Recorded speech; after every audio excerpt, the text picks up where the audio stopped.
Tomorrow, Speaker Pelosi is meeting with Democrats, teeing up a trial of Donald Trump that could begin as soon as this week. And then Trump's verdict will depend on those 100 senators who take the oath, just as they did in the Bill Clinton trial.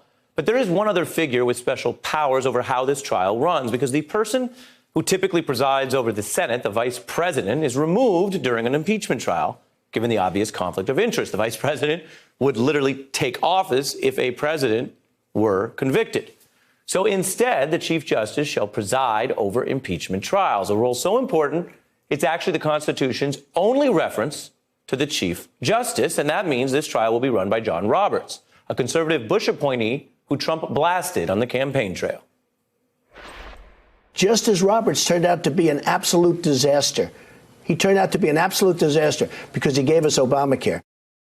Roberts votes with conservatives most of the time, but Trump seized on his high-profile vote in that Obamacare case to appeal to Republicans who wanted a different result. Now, Supreme Court justices often try to avoid politics, so it's a sudden change for any of them to be thrust right into a battle over whether to keep or evict the sitting president. When former Chief Justice Rehnquist presided over the last impeachment trial, he often seemed uncomfortable with the new attention. He laid low. He took cues from the Senate parliamentarian and donned a black robe emblazoned with gold stripes, an homage to a character from a Gilbert and Sullivan operetta, which he would later reference in a letter, noting that in that big role overseeing the trial, he did nothing in particular and did it very well. Fair enough. But even doing nothing can be harder than it looks when you add political fireworks and live TV coverage on every channel.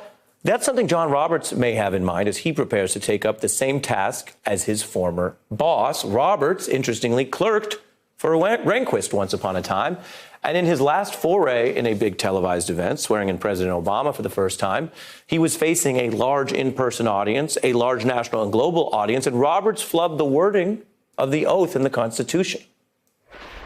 Barack Obama took the oath administered by Chief Justice John Roberts. Here you have the perpetual A student, John Roberts. The Chief Justice went without notes. The guy's never made a mistake in public before, and he thought he could administer the oath by memory. And actually got the oath wrong. Now, in total fairness, anybody could make this kind of mistake. The Constitution's text says faithfully execute the office of the president. Roberts moved the word faithfully later.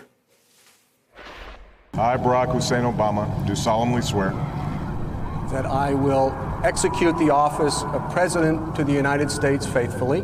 that I will execute The office of President of the United States. The office of President of the United States faithfully.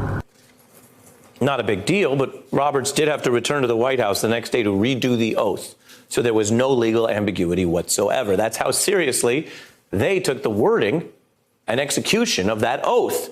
A contrast to some Republican senators at this very trial who've announced they intend to violate their oath on impartiality. But what else do we know, really, about Roberts? His time in the Reagan administration includes advocating robust powers for the president and the power to keep internal executive matters secret from even the Senate.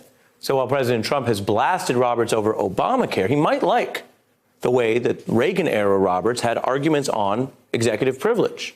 Maybe try to apply them to John Bolton, because Roberts wrote about taking whatever steps were necessary to ensure that the general opening of files to Hill scrutiny would not become routine. And he criticized a record-keeping law as pernicious, warning against any transparency that could allow a congressional staffer to visit the Reagan Library to see any internal White House deliberative document that they wanted to see. Well, that's interesting stuff. In that role, Roberts was, to be very clear, he was a lawyer writing a memo for the executive. When he started to head towards the Supreme Court, he stressed that no one is above the law in comments that undercut recent claims by Trump and Attorney General Barr.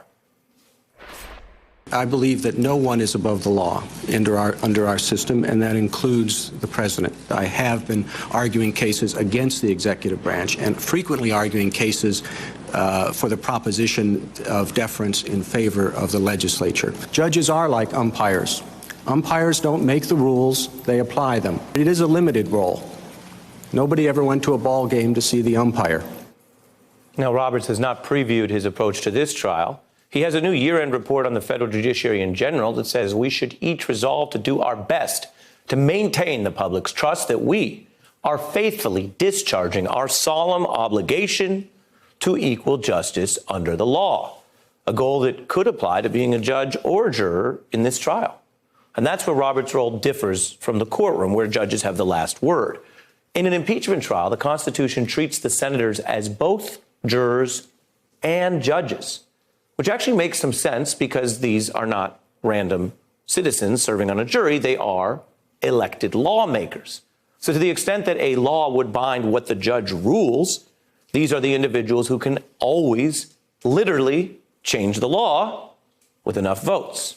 So with that in mind, consider something you're going to hear a lot about at this high-stakes trial. Consider Rule 7, which holds that the Chief Justice rules on all questions of evidence, including relevance and materiality, but notes the Senate can overrule those decisions, noting that any Chief Justice ruling stands, quote, unless a senator asks for a formal vote on it.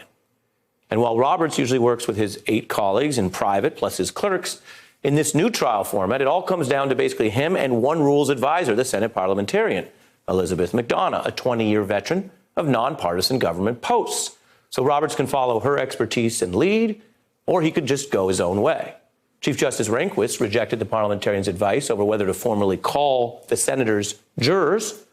And Roberts can also lean into the precedent, or he can lean away from jumping into these hot debates that are basically coursing through the Senate right now. Of course, the largest one, the biggest controversy, is about witnesses, and Republicans could hope that Roberts just stays out of it. But he could also potentially put more pressure on them. If he rules on the precedent, in the last 231 years of American history, the Senate held 15 total impeachment trials, and it heard witnesses in all 15, every single one. It's such a fundamental point that even Donald Trump's defenders used to make it. In every trial that there has ever been in the Senate regarding impeachment, witnesses were called. Certainly not unusual to have a witness in an impeachment trial. Well, the House managers have only asked for 3 witnesses. I think that's pretty modest. Yes, a real trial has witnesses. And while Donald Trump may hope for something easier, to paraphrase Nas, imagine going to court with no trial. The integrity of the Senate and the Chief Justice may turn on whether this will be a real trial after all.